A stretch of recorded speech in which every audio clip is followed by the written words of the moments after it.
Hi guys, so I'm back for another video, and for today's video I'm going to talk to you about the summary of Chapter 9 Transport Layer. Transport Layer protocols includes transportation of data and TCP and UDP overview. Transportation of data has the role of a transport layer. Transport layer responsibilities, conversation multiplexing, transport layer reliability, TCP, UDP, and the right transport layer protocol for the right application. The role of the transport layer. The transport layer is responsible for establishing a temporary communication session between two applications and delivering data between them. Transport layer responsibilities. At the transport layer, each set of data flowing between a source application and a destination application is known as conversation. It is involved in tracking individual conversations. In segmenting data and assembling segments, data must be separated to be sent across the media in manageable pieces. Conversation multiplexing.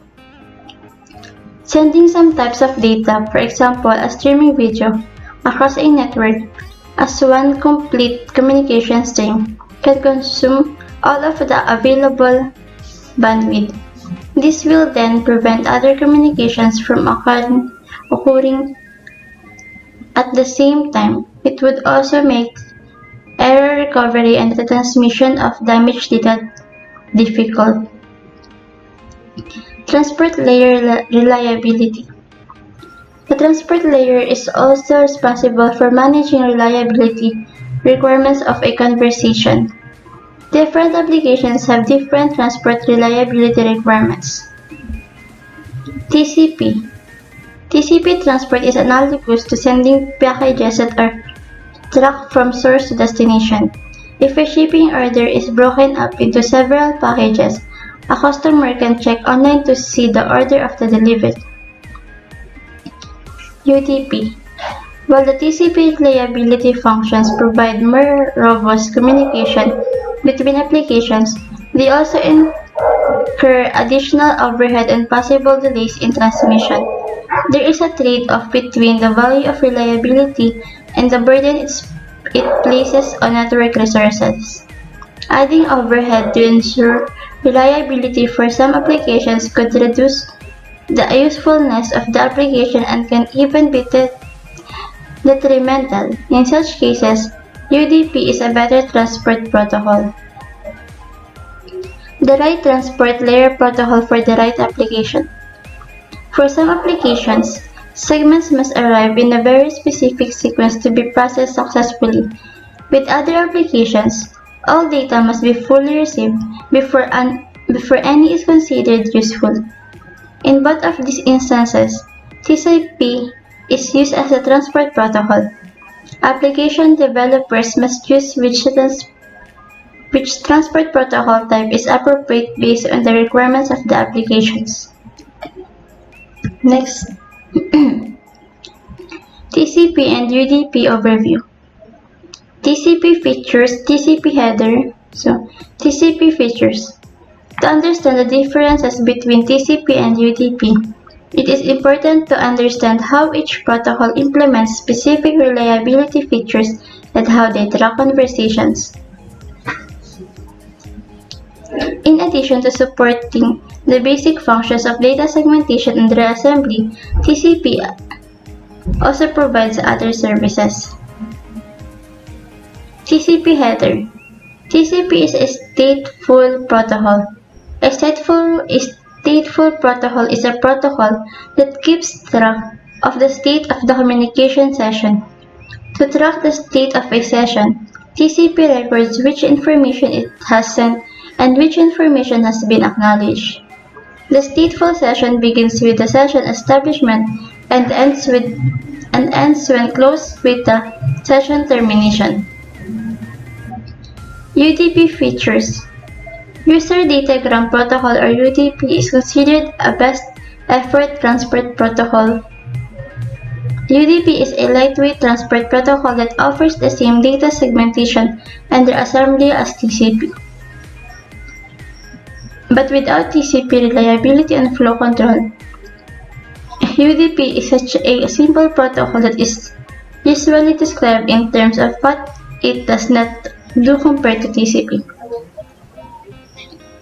UDP header. UDP is a stateless protocol, meaning neither the client nor the server is obligated to keep track of the state of the communication session. Multiple separate conversations. The transport layer must be able to separate and manage multiple communications with different transport requirement needs. Port numbers. The source port number is associated with the originating application on the local host.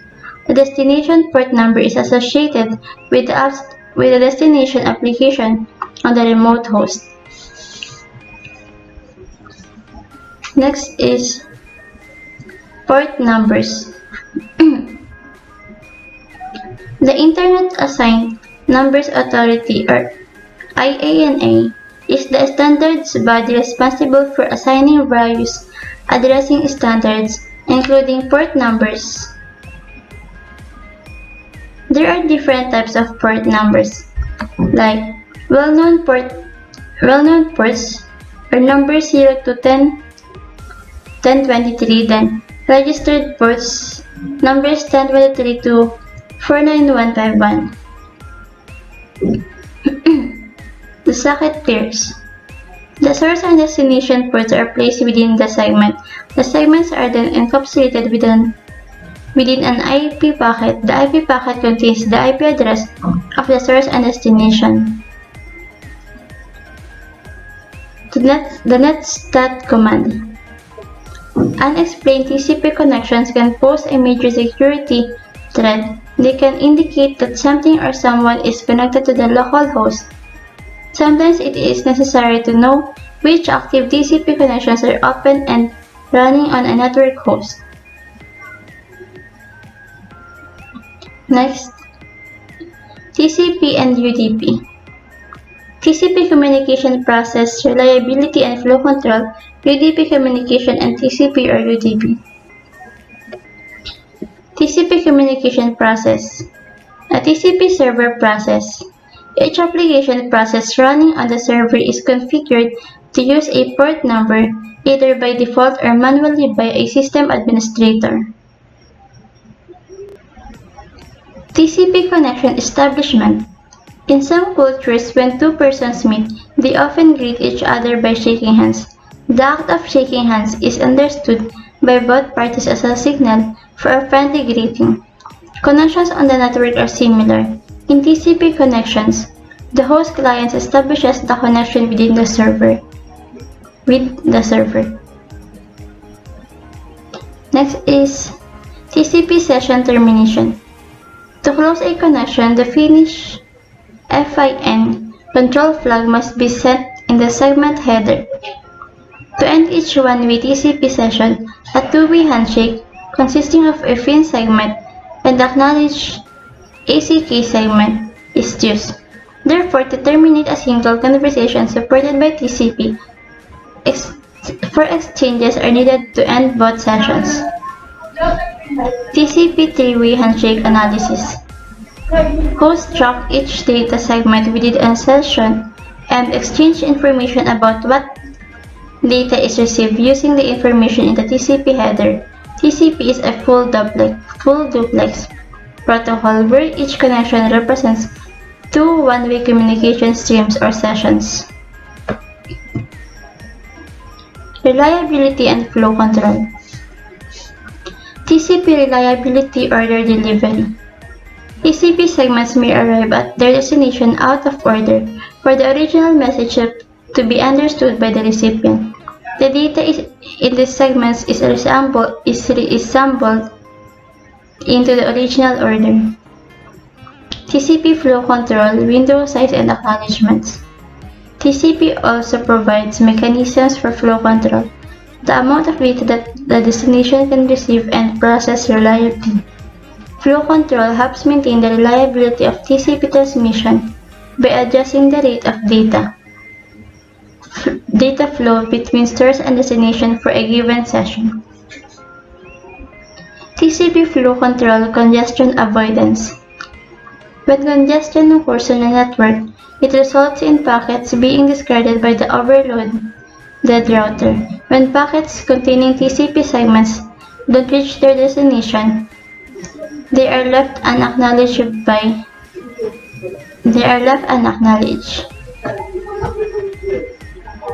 UDP communication.